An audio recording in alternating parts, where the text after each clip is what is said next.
Hello everyone, ಹೇಗಿದ್ರೆ ಎಲ್ಲರೂ. ನಾನಿವತ್ತು ನಿಮ್ಮ ಜೊತೆ ಶೇರ್ ಮಾಡುವಂಥ ಈ ರೆಸಿಪಿ ನಿಮಗೆಲ್ಲರಿಗೂ ಖಂಡಿತ ಇಷ್ಟ ಆಗುತ್ತೆ ಅಂದ್ಕೊತೀನಿ. ವಿಡಿಯೋನ ಕೊನೆ ತನಕ ನೋಡಿ, ನೀವು ಕೂಡ ಟ್ರೈ ಮಾಡಿ ಹೇಗೆ ಬಂದಿದೆ ಅಂತೇಳಿ ಮತ್ತೆ ನನಗೆ ಕಮೆಂಟಲ್ಲಿ ತಿಳಿಸಿ. ಹಾಗಾದರೆ ಬನ್ನಿ ಸ್ಟಾರ್ಟ್ ಮಾಡುವ. ಇವತ್ತು ನಾನು ಮಾಡುವಂಥ ರೆಸಿಪಿ ಗ್ರಿಲ್ಡ್ ಚಿಕನ್. ಸೊ ನಾನಿಲ್ಲಿ 900 ಗ್ರಾಮ್ ಅಷ್ಟು ಆಗುವಷ್ಟು ಒಂದು ಚಿಕನನ್ನು ತಗೊಂಡಿದ್ದೀನಿ. ಅದನ್ನ ಸ್ಕಿನ್ ಔಟ್ ಮಾಡಿ ಚೆನ್ನಾಗಿ ತೊಳೆದು ಈ ಥರ ಕಟ್ಸ್ ಹಾಕ್ಕೊಂಡಿದ್ದೀನಿ. ಸ್ಕಿನ್ ಇದ್ದರೆ ಅದಕ್ಕೆ ಮಸಾಲೆ ಜಾಸ್ತಿ ತಾಗಲ್ಲ ಅಂತ ಹೇಳಿ ಸ್ಕಿನ್ ಔಟ್ ಮಾಡ್ಕೊಂಡಿದ್ದೀನಿ. ಸೊ ಇಲ್ಲಿ ಮೊದಲಿಗೆ ನಾನು ಇಲ್ಲಿ ಒಂದು 3 ಗ್ಲಾಸಷ್ಟು ನೀರು ತಗೊಂಡು 1 ಸ್ಪೂನಷ್ಟು ಸಾಲ್ಟ್ ಹಾಕಿ ಒಂದು 1/4 ಲಿಂಬೆ ರಸವನ್ನು ಹಾಕಿ ಈ ಥರ ಮಿಕ್ಸರ್ ರೆಡಿ ಮಾಡ್ತಾ ಇದ್ದೀನಿ. ಇದಕ್ಕೆ ನಾನು ಆ ಚಿಕನ್ನ ಡಿಪ್ ಮಾಡಿ 1 ಅವರ್ ನೆನೆಯಲಿಕ್ಕೆ ಬಿಡ್ತಾ ಇದ್ದೀನಿ. ಈ ಥರ ಮಾಡೋದ್ರಿಂದ ಈ ಚಿಕನ್ ಏನಿದೆ ತುಂಬಾ ಸಾಫ್ಟಾಗಿ ಜ್ಯೂಸಿಯಾಗಿ ಬರುತ್ತೆ. ನಿಮ್ಮ ಹತ್ರ ಟೈಮ್ ಇಲ್ಲ ಅಂತ ಹೇಳಿದರೆ ಅರ್ಧ ಗಂಟೆ ಆದರೂ ಈ ಥರ ಮಾಡ್ಕೊಳ್ಳಿ. ಈ ಪ್ರೊಸೆಸ್ಸನ್ನು ಸ್ಕಿಪ್ ಮಾಡಬೇಡಿ. 1 ಅವರ್ ಆದಮೇಲೆ ನೋಡಿ ತುಂಬಾ ಸಾಫ್ಟಾಗಿದೆ, ನೀರೆಲ್ಲ ಹೋಗಲಿ ಅಂತೇಳಿ ಈ ಥರ ಪಾತ್ರೆಯಲ್ಲಿ ಹಾಕಿ ನಾನು ಇಟ್ಟಿದ್ದೀನಿ. ನೆಕ್ಸ್ಟ್ ಇಲ್ಲಿ ಮಸಾಲ ರೆಡಿ ಮಾಡ್ತಾ ಇದ್ದೀನಿ ಮ್ಯಾರಿನೇಟಿಗೋಸ್ಕರ. ಇಲ್ಲಿ ನಾನು ದೊಡ್ಡ ಸ್ಪೂನ್ ಒಂದು 4 ಸ್ಪೂನಷ್ಟು ಚಿಲ್ಲಿ ಪೌಡರ್ ಹಾಕ್ಕೊತಾ ಇದ್ದೀನಿ. ಇದು ಜಾಸ್ತಿ ಖಾರ ಇಲ್ಲ, ಅದಕ್ಕೋಸ್ಕರ. ನೆಕ್ಸ್ಟ್ ಇಲ್ಲಿ ಅರ್ಧ ಸ್ಪೂನಷ್ಟು ನಾನು ಅರಶಿನ ಪೌಡರ್ ಹಾಕ್ಕೊತಾ ಇದ್ದೀನಿ. 1 ಸ್ಪೂನ್ ಪೆಪ್ಪರ್ ಪೌಡರ್ ಹಾಕ್ಕೊತಾ ಇದ್ದೀನಿ.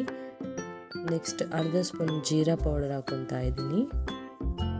ಹಾಗೂ 1/4 ಸ್ಪೂನಷ್ಟು ಗರಂ ಮಸಾಲ ಪೌಡರ್ ಹಾಕ್ಕೊತಾ ಇದ್ದೀನಿ.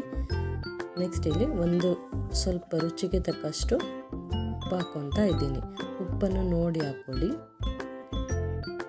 ನೆಕ್ಸ್ಟ್ ಇಲ್ಲಿ 1 ಸ್ಪೂನಷ್ಟು ಜಿಂಜರ್ ಗಾರ್ಲಿಕ್ ಪೇಸ್ಟನ್ನು ಹಾಕ್ಕೊತಾ ಇದ್ದೀನಿ. ನೀವು ಮನೆಯಲ್ಲೇ ಬೇಕಾದರೆ ಮಾಡಿ ಹಾಕ್ಕೊಳ್ಬೋದು. ಸೊ ನಾನಿಲ್ಲಿ ಮೊಸರನ್ನು ಬಳಸ್ತಾ ಇದ್ದೀನಿ, ಗಟ್ಟಿ ಮೊಸರನ್ನು ಬಳಸ್ತಾ ಇದ್ದೀನಿ. ಈ ಸ್ಪೂನಲ್ಲಿ, ಈ ದೊಡ್ಡ ಸ್ಪೂನಲ್ಲಿ ನಾನು 2 ಸ್ಪೂನಷ್ಟು ಮೊಸರನ್ನು ಹಾಕ್ಕೊತಾ ಇದ್ದೀನಿ. ಹಾಗಾಗಿ ನನಗೆ ನೀರು ಹಾಕುವ ಅವಶ್ಯಕತೆ ಇಲ್ಲ. ಈ ಥರ ಚೆನ್ನಾಗಿ ನಾವು ಮಿಕ್ಸ್ ಮಾಡಬೇಕು. ಕೈಯಲ್ಲೇ ಮಿಕ್ಸ್ ಮಾಡಿದರೆ ಆಯಿತು.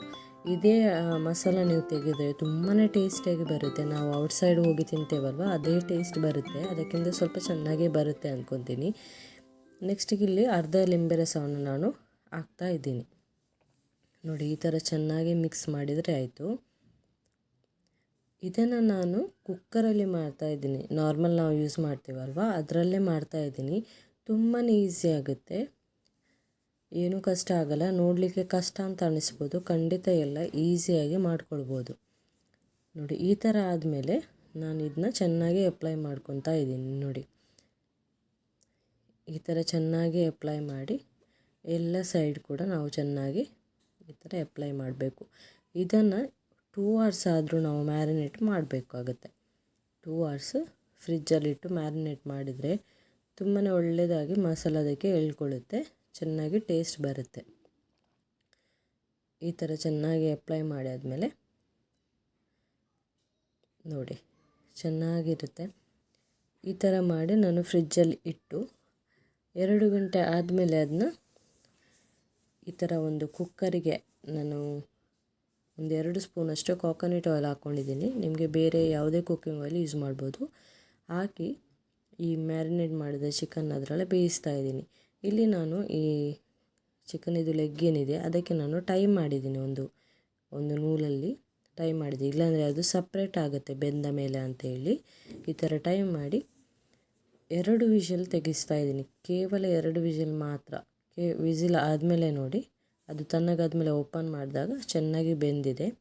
ನೆಕ್ಸ್ಟ್ ಇಲ್ಲಿ ನಾನು ನಾನ್ ಸ್ಟಿಕ್ ಕಡಾಯಿ ತಗೊಂಡಿದ್ದೀನಿ. ಇದಕ್ಕೆ 1 ಸ್ಪೂನಷ್ಟು ಕೋಕೋನಟ್ ಆಯಿಲ್ ಹಾಕ್ಕೊತಾ ಇದ್ದೀನಿ.